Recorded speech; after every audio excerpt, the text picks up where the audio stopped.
Hello, my name is Florida Landang with student ID number 17010600070, grade C 7 semester, Chemistry Education Study Program, University of Nusa Cendana. In this video, I will explain learning lesson about the boron family. This video was made to fulfill the assessment of the Inorganic Chemistry Subject 1 with the lecturer Mr. Heru Kristianto. In the explanation of this learn, using two languages is Indonesian and English. To the point, what is the boron family? The following are members of the boron family. Boron with symbol B has the last electron configuration of 2s2 2p1. Besides that, there is also aluminium, gallium, indium, and thallium can be seen on the slide. The following is a picture of the periodic table of the elements. The elements shown by a rose are elements of the boron family or 13th family or so-called 3A family. Then the following are general property. Boron is the only group 13th element that is a nonmetal. The remaining members of this group are fairly reactive metals and are called p-block elements. Aluminium, Al, is the third most abundant element in the Earth's crust, and the rest elements are much less common. All elements show a stable oxidation state of +3 except for thallium. The small size of the ions, their high charge, and large values for their sum of the first ionization energy suggest that the elements are largely covalent. Boron is always covalent, and many simple compounds like AlCl3 and GaCl3 are covalent when anhydrous. However, in solution, the large amount of hydration energy evolved exists, the high ionization potential or energy, and all ions exist in hydrate states. Yang berikut penampilan. Logam golongan 13 mempunyai warna yang berkilau perak dan variasi titik lele yang tidak menentu di bawah kelompoknya, di mana unsur boron memiliki titik leleh 2300 derajat Celcius, aluminium dengan titik leleh 660,4 derajat Celcius, gallium mempunyai titik leleh 29,78 derajat Celcius, indium 152,6 derajat Celcius, dan thallium 303 derajat Celcius. Titik leleh rendah gallium tercermin dari struktur logam yang tidak biasa yang mengandung gallium, indium, dan thallium, di mana thallium mengembangkan semburat kebiruan pada oksidasinya. Boron merupakan bubuk abu-abu yang bersifat non-metalik. Yang berikut reaktivitas umum dari golongan 13. Pada umumnya, golongan 13 adalah karakter non-logam ke logam, di mana boron adalah bersifat non-logam dengan struktur kovalen. Kemudian unsur lain juga jauh lebih besar dari boron dan akibatnya lebih bersifat ionik dan bersifat logam. Aluminium memiliki struktur logam padat tetapi berada di garis batas antara karakter ionik dan kovalen dalam senyawanya. Sedangkan sisa unsur dalam golongan 13 umumnya dianggap sebagai unsur logam, meskipun beberapa senyawa menunjukkan karakteristik kovalen. Kemudian yang perlu kita ingat bahwa pada golongan 13 atau golongan boron ini, unsur boron merupakan golongan pertama dari tabel periodik yang mengandung unsur bukan logam. Sedangkan unsur-unsur yang tersisa dari golongan 13 ini adalah golongan logam. Yang berikut keberadaan dan ekstraksi dari golongan 13. Unsur-unsur golongan 13 tidak ditemukan bebas di alam, tetapi semuanya hadir dalam berbagai mineral dan biji, di mana aluminium merupakan logam yang paling melimpah di bumi, yang membentuk 8% kerak bumi dan terjadi pada batuan beku. Kemudian aluminium di antara logam golongan 13 ini, dia terdapat sebagai aluminosilikat di kerak bumi dan lebih melimpah daripada besi. Selanjutnya kita akan membahas satu persatu dari golongan 13 ini. Yang pertama ada boron. Boron merupakan elemen teratas. Boron merupakan elemen teratas dari golongan 13 dan merupakan satu-satunya non-logam dari golongan ini. Boron memiliki bentuk kristal yang sangat keras, bersifat iner atau sukar bereaksi dan non-konduktor. Boron bereaksi langsung dengan logam lain akan menghasilkan senyawa biner keras dan lembam. Kemudian boron juga dia tidak berdiri sendiri, tetapi ia membentuk senyawa yang dapat ditemukan pada kerak bumi. Kemudian sumber utama dari boron adalah natrium borat terhidrasi seperti mineral boraks. Yang berikut kegunaan boron. Boron dalam bentuk amorf digunakan pada roket sebagai alat penyala. Kemudian senyawa boron juga bisa digunakan sebagai pelapis baja pada kulkas dan mesin cuci. Selanjutnya isotop boron digunakan sebagai kontrol pada reaktor nuklir. Dan yang terakhir, layar pada keyboard mengandung lapisan tipis oksida timah indium. Yang berikut reaksi-reaksi boron.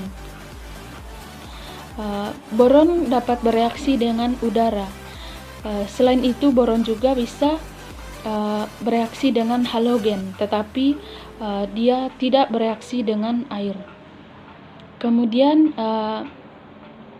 contoh-contoh dari senyawa boron yaitu boron trifluorida atau BF3, diboran atau B2H6, boron triklorida atau BCl3, dan lain-lain.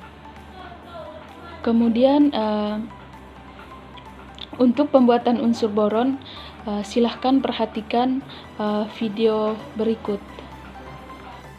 In today's video, we're going to be making elemental boron, starting with boric acid.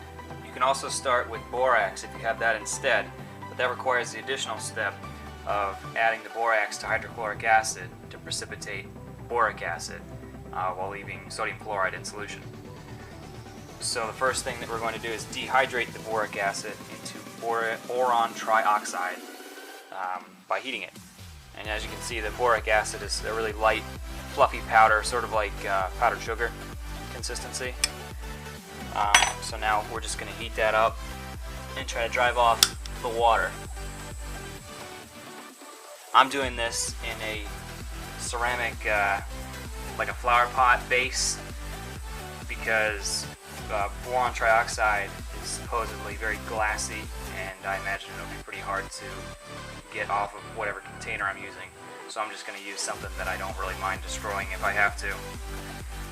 So we'll let that heat up and dehydrate, drive off the water, and we'll come back when that's finished.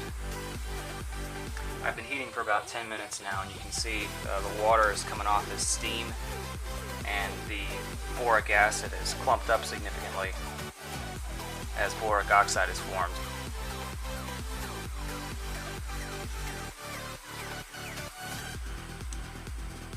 It's also discolored slightly, whereas boric acid is a bright white. A couple of these chunks have darkened a little bit. You might not be able to see that on the camera. So I guess we'll just keep heating until most of it looks like some of the larger pieces there. This is actually pretty cool to watch now that it's really going. This stuff is turning into just this really sticky, thick mass that just keeps bubbling up. And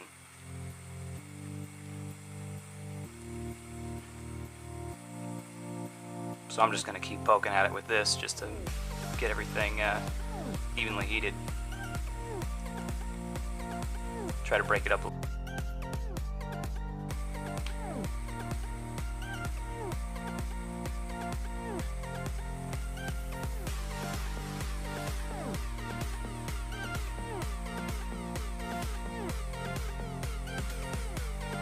Alright, it's been about a half hour since we started heating this, and the off-gassing has slowed down significantly. So that means that most of the water has been driven off, and you can see what's left is just really gooey, glassy substance, which is definitely going to stick to this plate, and I'm definitely going to have to destroy it. So it's a good thing I did that. So since this looks like this is about done, I'm going to turn the heat off, let it cool back down, and maybe try to scrape some of this together so I can try to avoid destroying my thing anyways.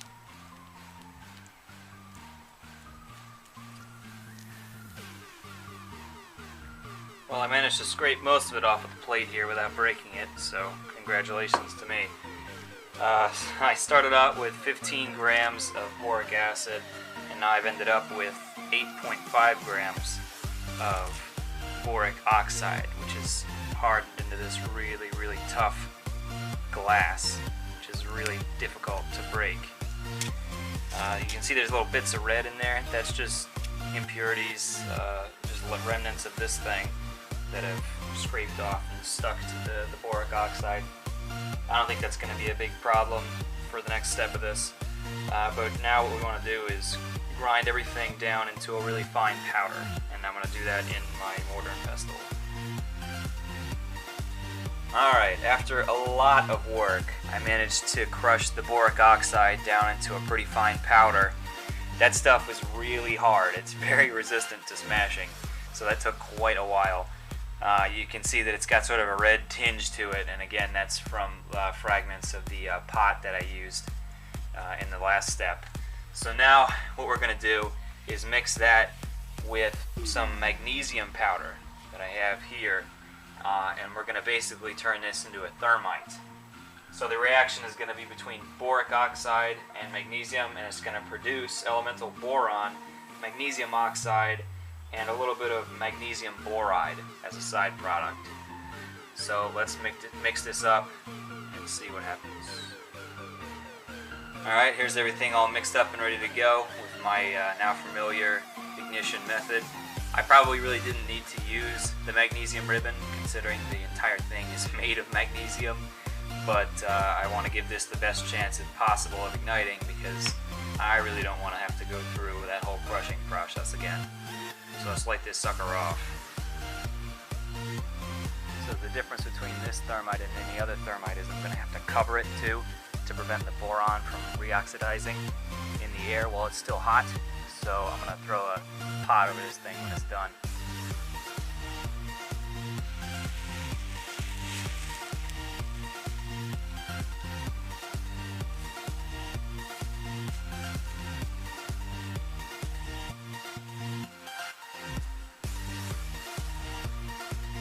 So hopefully that will protect it from the air while it cools down. So here's the products of the reaction after it's cooled down and been uncovered. You can see the black there is from the glycerin reaction that was used to start it, and then all the white there around it is magnesium oxide. So hopefully we've got some elemental boron somewhere in that mass. So now we're going to move on to the last step of this, and that's to dissolve the reaction products in hydrochloric acid. So I'm going to powder this up and we'll move on to the final step. Alright, here's everything all crushed up. And now the final step is to burn off everything that's not boron.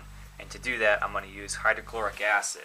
But this step you have to be careful because the side product of magnesium boride, when combined with hydrochloric acid, makes borane gas or diborane gas, which is pyrophoric, so it'll ignite when it comes in contact with the air. So the first thing I'm going to do is add some water to this, just to cover everything up. And then to the water, I'm going to slowly add hydrochloric acid. This should hopefully prevent anything from going awry. You can see it's already reacting with the water.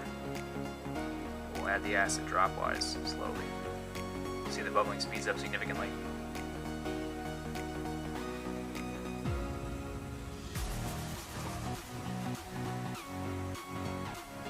So the hope is that this is going to get rid of magnesium oxide, any leftover magnesium that didn't react, any leftover boron oxide that didn't really react, and any of the magnesium boride, and just leave some black boron as a precipitate in the bottom.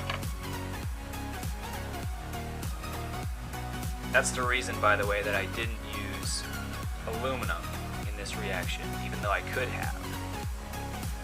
Because the product of aluminum oxide would not have been soluble in HCl, or would not have reacted with HCl, and so I couldn't have separated it from the boron. In using magnesium, I should be able to dissolve everything away, leaving only the boron left.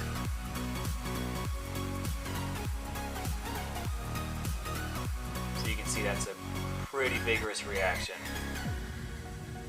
So I'm going to do this really slowly. We'll come back once the bubbling has subsided. So I ended up adding about 50 milliliters of acid to the mixture over the course of a couple of hours. I probably didn't need to do it for that long, but I just didn't want the reaction to get out of hand because it produced a whole lot of gas and it got quite hot when I did it. So anyways, here's the products of it. It's just a lot of black material floating around in there. And there's a layer of black on the bottom, which should be my elemental boron. So now all I've got to do is filter it off. And you can see in the bottom of the beaker there, I've got some flakes of potassium hydroxide just to neutralize the acid once I pour it out.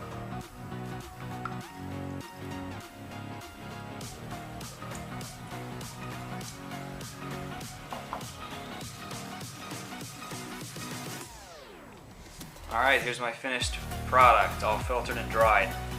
You can see that there's a little bit of impurity in there, a little bit more than I'd hoped.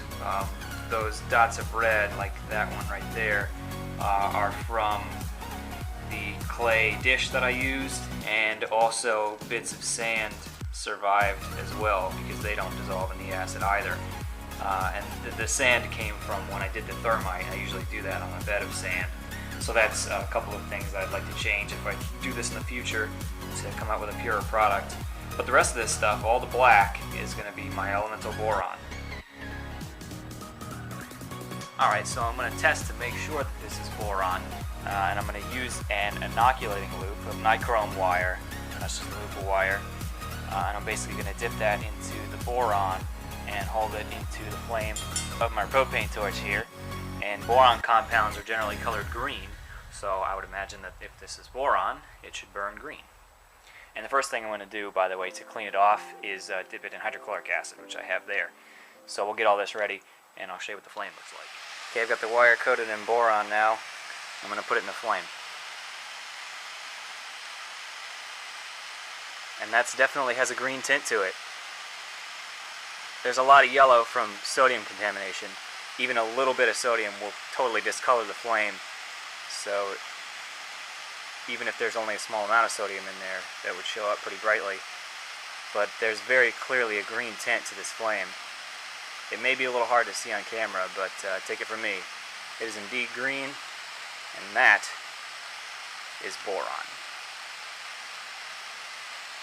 Thanks a lot for watching. I hope you enjoyed. This was a lot of fun to do this experiment, and I hope you had as much fun watching it as I did doing it.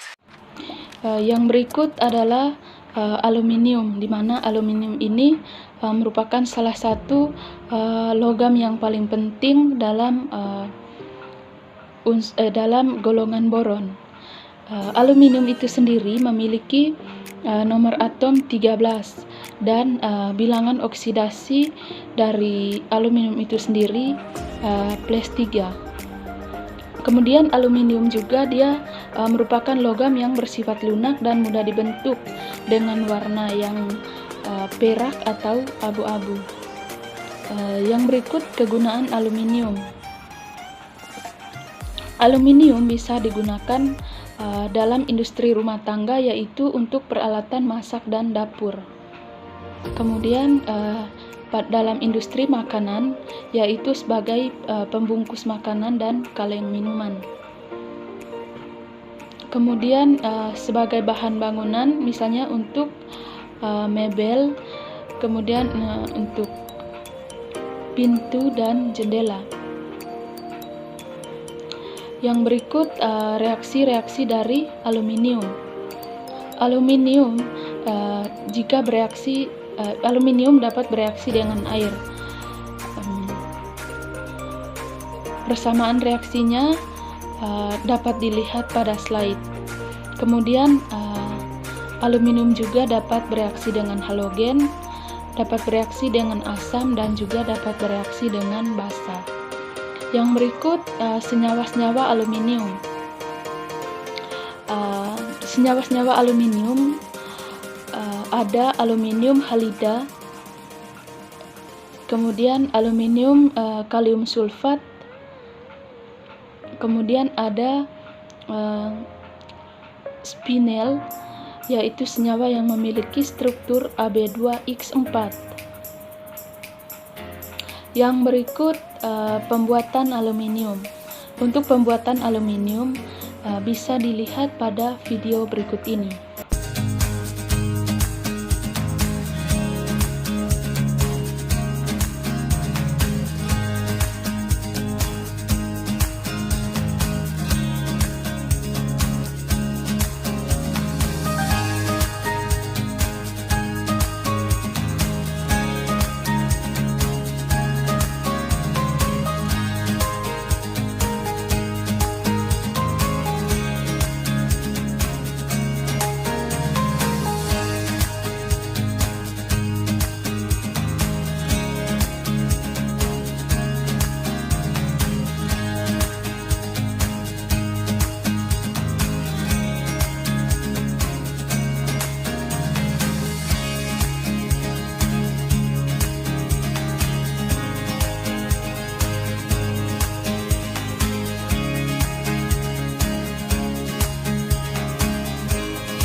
Yang berikut ada gallium.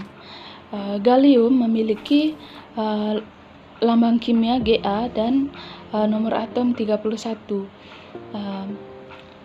Gallium ini memiliki konfigurasi elektron terakhir yaitu 2s2 2p1 dan memiliki bilangan oksidasi +3. Nah, titik lele dari gallium itu sendiri 29,8 derajat Celcius, sehingga dia meleleh dengan menaikkan suhu kamar yang sedikit. Gallium dapat dengan mudah membentuk paduan dengan sebagian besar logam dan bisa digunakan untuk membuat paduan dengan leleh yang rendah.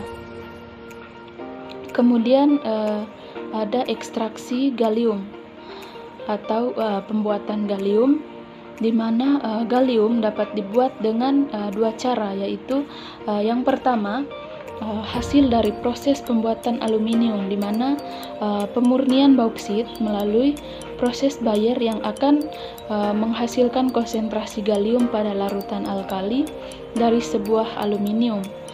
Yang kedua, dengan cara elektrolisis menggunakan sebuah elektroda merkuri dan elektroda lebih lanjut yang menggunakan katoda baja tahan karat dari hasil natrium galat yang menghasilkan logam gallium cair. Yang berikut kegunaan gallium, di mana gallium itu sendiri membasahi gelas dan porselin, sehingga gallium bisa digunakan untuk menciptakan cermin yang cemerlang. Yang berikut gallium yang meleleh pada suhu kamar, sehingga dia bisa digunakan dalam termometer suhu tinggi.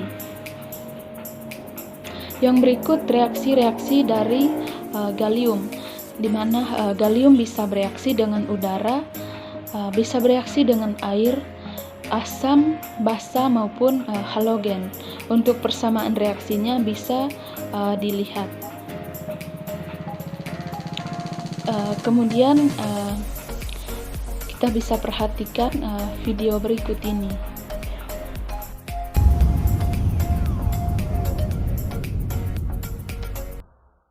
Hey, so today's video is all about this stuff, which is the post-transitional metal called gallium. Now this stuff's pretty cool because it has a low melting point, which means it melts just above room temperature.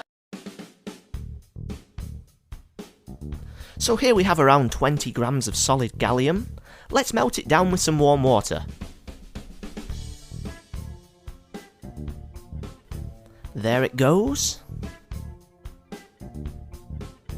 It feels a bit like melted solder, but cold. Pretty weird.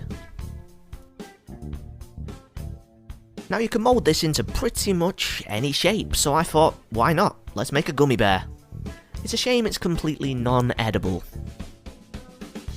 Going, gone. Now let's try a small experiment. So here we have one of those aluminium heat sinks that you find inside your computer.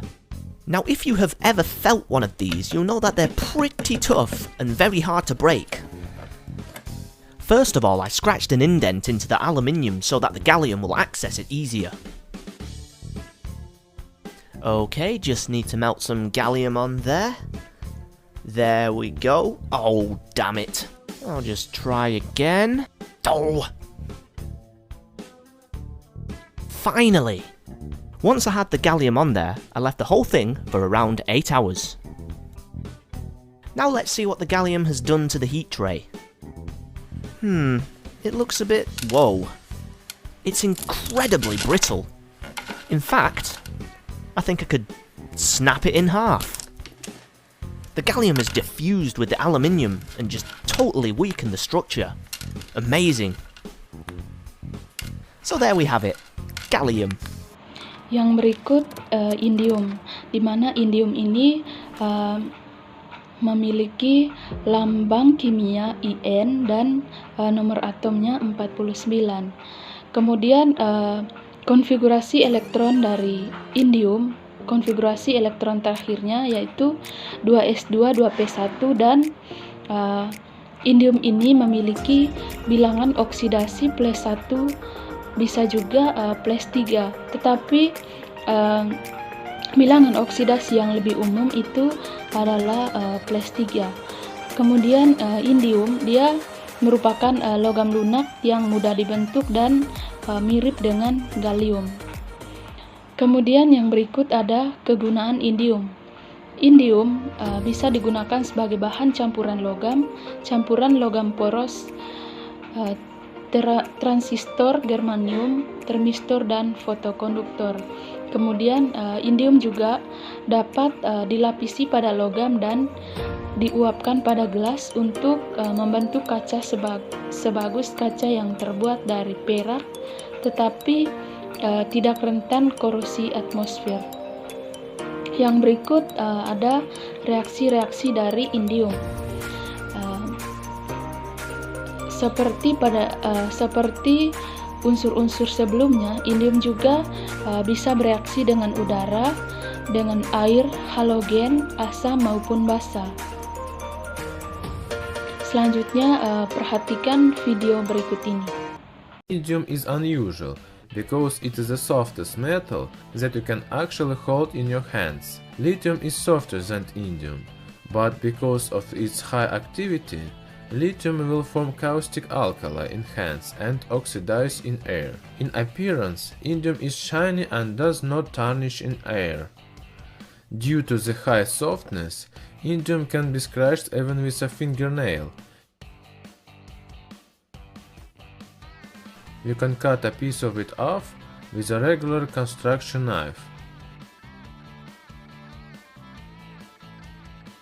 If you take a piece of indium and piece of gallium and rub them against each other, then at the point of contact of the two metals, a liquid alloy of indium gallium will start to form, having a composition of 75.5% of gallium and 24.5% of indium. The melting point of this alloy is about 50 degrees Celsius, and this alloy remains liquid at room temperature. This alloy can very well moisten a glass, forming a beautiful mirror. By the way, in some cars, headlights mirrors are covered with indium metal. If you moisten a cotton swab with this alloy, then we will get a metallic pen with which you can draw conductive lines on the paper. In order to demonstrate the most interesting property of indium, I decided to cast a thin plate from it. Pure indium has a melting point of 157 degrees Celsius. It's possible to easily cast different ingots from this metal. The resulting indium sheet is very soft. Since indium is incredibly soft, you can easily bite a piece of it off. My teeth are not very strong, so it took me a bit of effort to bite off a piece of indium. Biting indium is not the most pleasant experience. It can be compared to chewing solid tar or soft plastic. Narrow strips of indium make them easier to bite. Also, if you try to bend an indium ingot, you can hear a kind of crunching.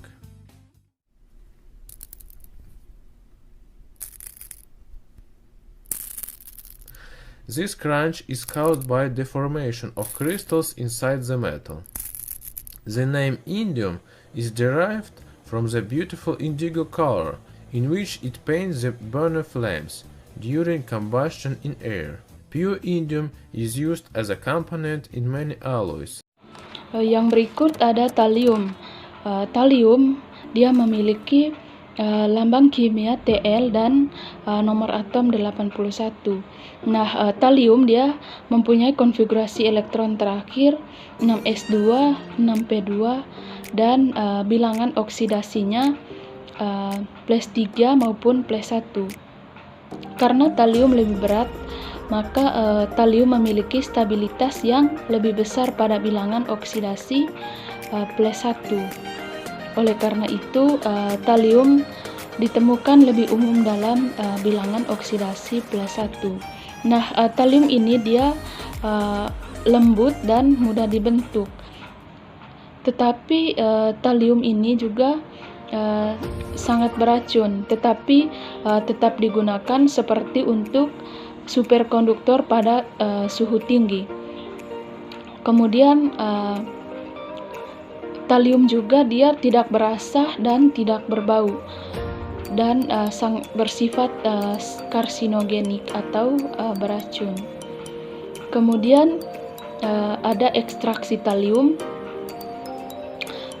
Logam talium mentah yang terdapat di alam dalam bentuk debu dari cerobong asap bersama-sama dengan arsen, kadmium, indium, germanium, timbal, dan zinc. Talium dipisahkan dari campuran tersebut dengan melarutkan campuran itu ke dalam larutan asam sulfat yang akan menghasilkan endapan timbal sulfat atau PbSO4. Kemudian ditambahkan lagi dengan asam klorida agar terbentuk endapan talium klorida atau TlCl. Selanjutnya, untuk pemurnian lebih lanjut dapat dilakukan dengan elektrolisis larutan garam talium.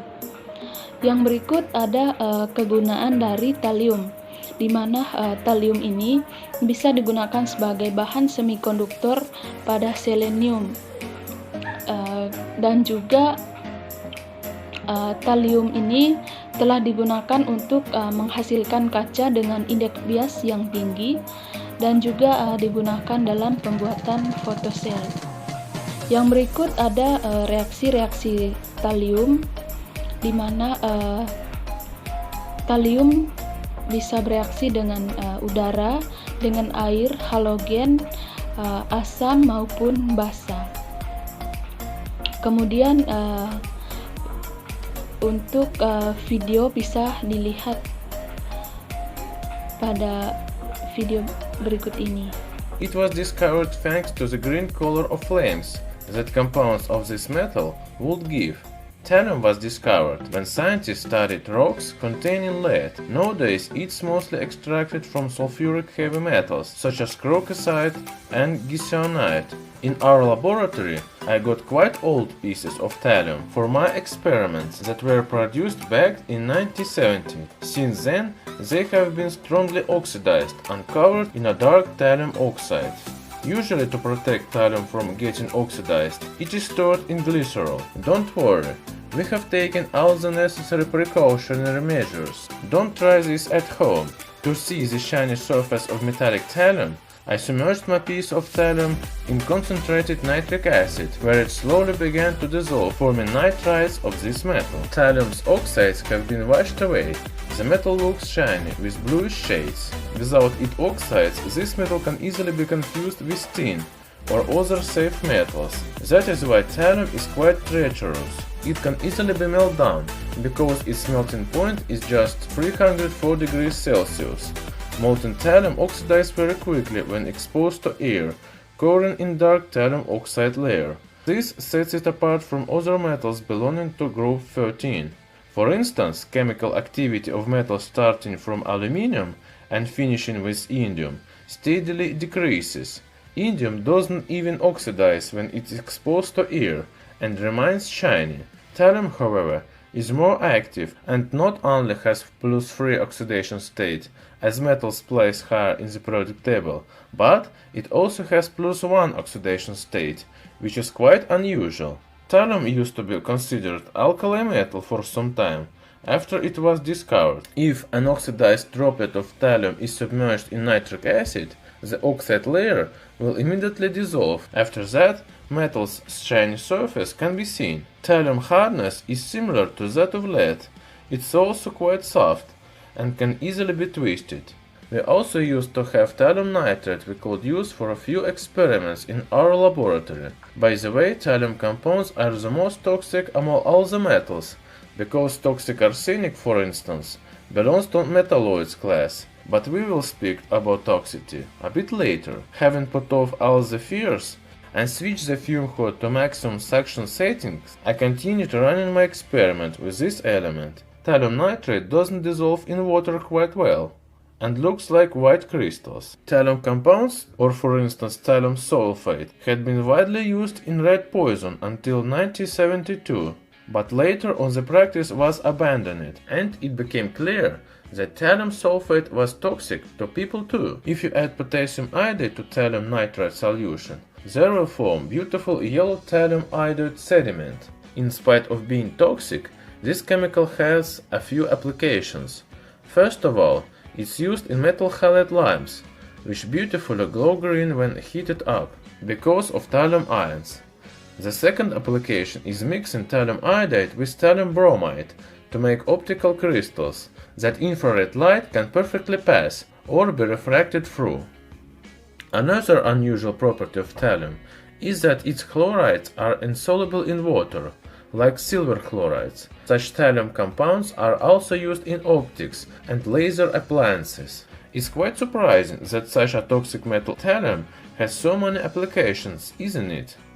Before the technological era, this metal has been mostly used as a poison, because all thallium compounds are tasteless. The lethal dose for thallium sulfate when taken orally is only 1 gram.